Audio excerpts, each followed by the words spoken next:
Cukup dong, Pak. Senior. 3 menit. Saya, Pak Beni silakan.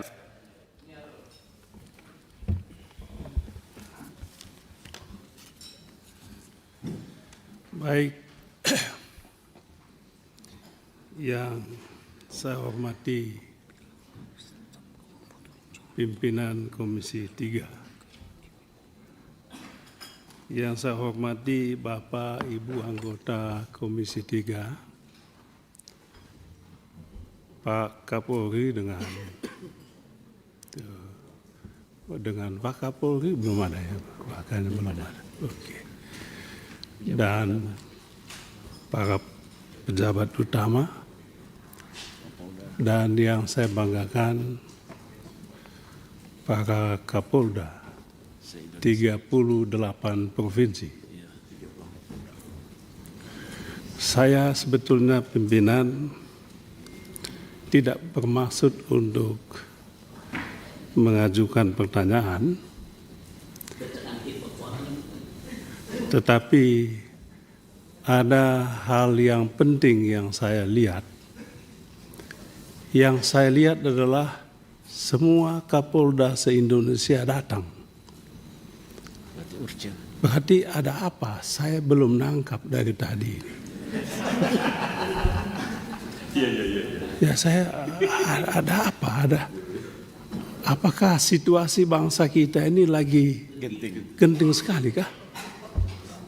Sehingga Bapak Kapolda jauh-jauh dari tempat yang sangat jauh datang ke sini hanya untuk pertemuan yang singkat.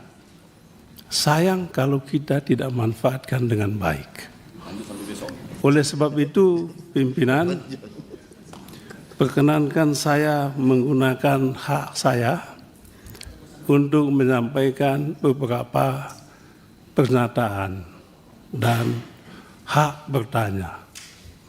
Bertanya adalah tugas kami anggota dewan dan juga membuat pernyataan. Yang pertama, sama dengan teman-teman lain tadi, menyampaikan apresiasi. Saya tadi menduga yang datang ini adalah Kapolri yang baru. Ternyata tidak. Ternyata Kapolri kita masih yang lama. Mengapa? Sebab lama sudah tidak ketemu. 5 kali masa sidang. 5 kali masa sidang. Kepada pimpinan saya pernah mengajukan pertanyaan, apakah Kapolri masih ada kah? Masih sehat beliau kah? Sebab lama sekali tidak muncul di Komisi 3, saking sibuknya. Saya mendukung penuh tugas Pak Kapolri ini. Tetapi jangan lupa, Bapak Ibu sekalian yang saya hormati, satu-satunya jabatan yang eksistensinya ditentukan oleh 2 lembaga adalah Kapolri, Presiden dan DPR. Undang-undang dengan tegas menyebutkan pengangkatan dan pemberhentian Kapolri haruslah persetujuan Dewan. Oleh sebab itu, tidak hanya Bapak Presiden yang menilai beliau berprestasi, tapi kita juga menilai beliau berprestasi. Sehingga semua anggota Dewan dengan welcome menyambut Kapolri kita yang lama dan tetap dipercaya untuk periode presiden yang baru. Beliau masih lama pensiunnya, 5 tahun lagi. Jadi bisa Kapolri menjabat 5 tahun lagi sampai 2029. ketika pemilu mulai lagi. Yang kedua, saya apresiasi kepada pimpinan Komisi 3 yang lengkap datang. Baru kali ini juga. Dan apresiasi juga karena semuanya masih muda. Bisa aja. Luar biasa. Selanjutnya saya ingin bertanya Pak Kapolri. Bapak Presiden Prabowo dengan tegas meminta judi online dibasmi habis-habisan. Tetapi sedikit juga disampaikan bahwa judi online tidak mungkin tumbuh berkembang kalau tidak ada yang membackingi.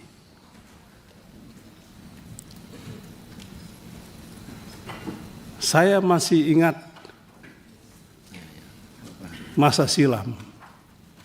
Masa silam itu 45 tahun. Ketika kita masih ribut-ribut soal satgas-satgas yang ada di Mabes Polri. Dan pada saat itu ada Satgas Merah Putih, ada Satgas Satya Nusantara, apalagi itu ya, Satgas-Satgas.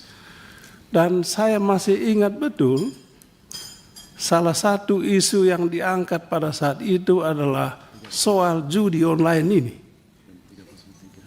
303. Dan judi online ini. Nah, kalau pada saat ini judi online ini fokusnya pada Kemenkom Info, maka menurut saya fokus yang kedua adalah di Mabes Polri. Apakah Pak Kapolri siap membersihkan institusi kepolisian dari oknum-oknum yang membackingi judi online ini? Saya rasa kalau saat ini semua Kapolda datang, mungkin tidak salah kalau pada saat ini membuat semacam resolusi Mabes Polri untuk membasmi judi online ini. Bagaimana membasminya, bagaimana penegakan hukum, persis yang tadi disampaikan oleh yang terhormat Saudara Suding. Tidak begitu sulit untuk mengambil, menangkap di Kemenkom Info itu. Yang bikin sulit adalah kemauan. Apakah ada kemauan? Ada kemauan. Yang sulit yang kedua adalah apakah ada keberanian? Dua hal ini. Saya yakin, saya percaya Pak Kapolri. Dia punya kemauan, kemampuan, keberanian juga. Tapi saya takut sekali yang dihadapi adalah tembok. Oleh sebab itu, dalam bacaan saya tadi, kalau semua Pak Kapolda dikumpulkan saat ini, sebetulnya Bapak Kapolri sedang membangun kekuatan untuk merobohkan tembok itu. Pak Kapolri lakukan itu. Kami tadi bahas internal ini, teman-teman menyatakan siap mendukung. Libas itu Bapak. Lalu Pak Suding tadi bilang, jangan lupa kalau Kemenkom Infonya dilibas, bagaimana teman-teman di Mabes? Itu juga masalah. Saya yakin Pak Listio juga, Pak Kapolri, mohon maaf saya sebut nama, Pak Kapolri juga punya kemampuan dan keberanian untuk itu. Kami siap mendukung penuh itu, Pak. Walaupun partai kami Demokrat suaranya sedikit, kursinya sedikit kali ini, kami sepenuhnya mendukung langkah Bapak. Dan kalau Bapak Presiden berkenan, lanjutkanlah Bapak jadi Kapolri ini. Banyak prestasi kita harus akui, tapi saya tidak mau mengungkapkan prestasi terlalu. Saya rasa Bapak tidak butuh pujian. Yang dibutuhkan adalah pujian rakyat, dan hasil survei memang membuktikan bahwa prestasi yang Bapak ukir selama Bapak memimpin institusi ini luar biasa. Bahwa ada masalah 1-2 itu biasa. Ujian Bapak adalah ini. Saya rasa semua orang sudah tahu siapa tokoh di Kemenkominfo itu. Periksa Pak, enggak usah takut. Ya walaupun teman kan Bapak Kapolri sendiri, saya masih ingat. Begitu kita fit and proper test, saya jadi Kapolri dengan satu saya punya komitmen, janji, tegakkan hukum secara adil. Jangan hukum tajam ke orang kecil, tetapi lumpuh ke yang punya kekuasaan, apakah kuasa duit maupun kuasa politik. Presiden Prabowo menegaskan, ancaman utama kita adalah kuasa uang. Dan kuasa uang ini yang membuat institusi penegak hukum lumpuh. Saya yakin Bapak siap dan punya keberanian untuk itu. Yang kedua, saya ingin bertanya, Pak.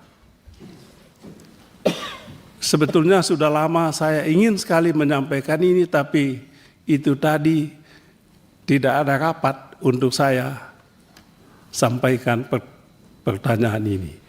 Kalau pertanyaan itu saya tulis di media sosial, nanti saya dituduh melakukan provokasi atau mungkin memfitnah.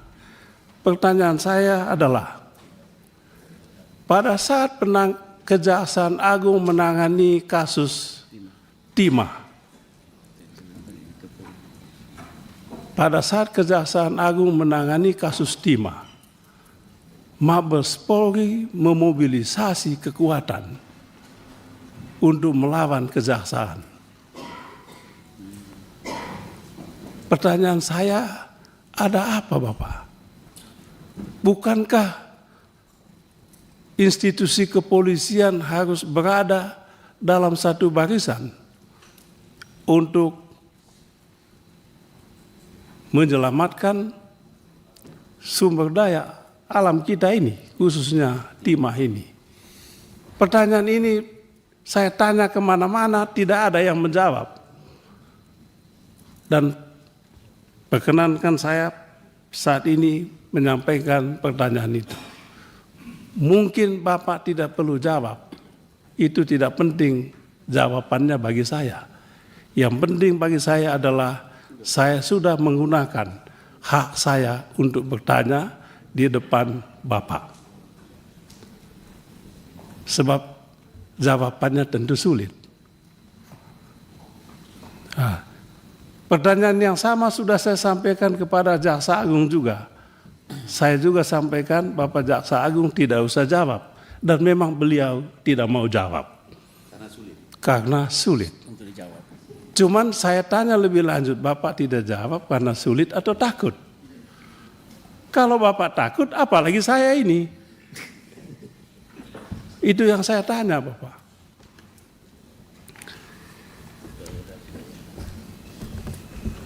Itu dua pertanyaan yang ingin saya sampaikan kepada Pak Kapolri dan Saya tadi mengikuti sedikit Pak pertanyaan paparan Bapak ini.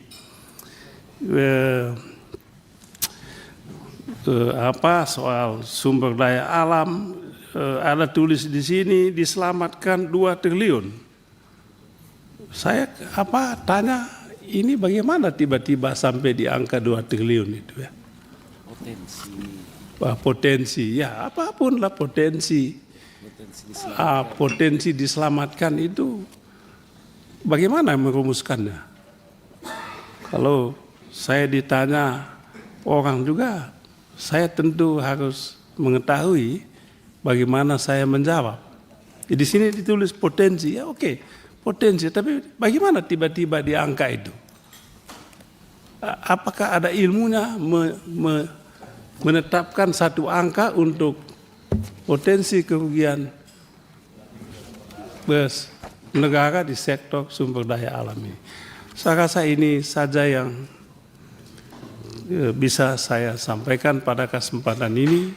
Mudah-mudahan ada manfaatnya untuk kita semua. Sekian dan terima kasih. Sebentar Pak Martin, silakan.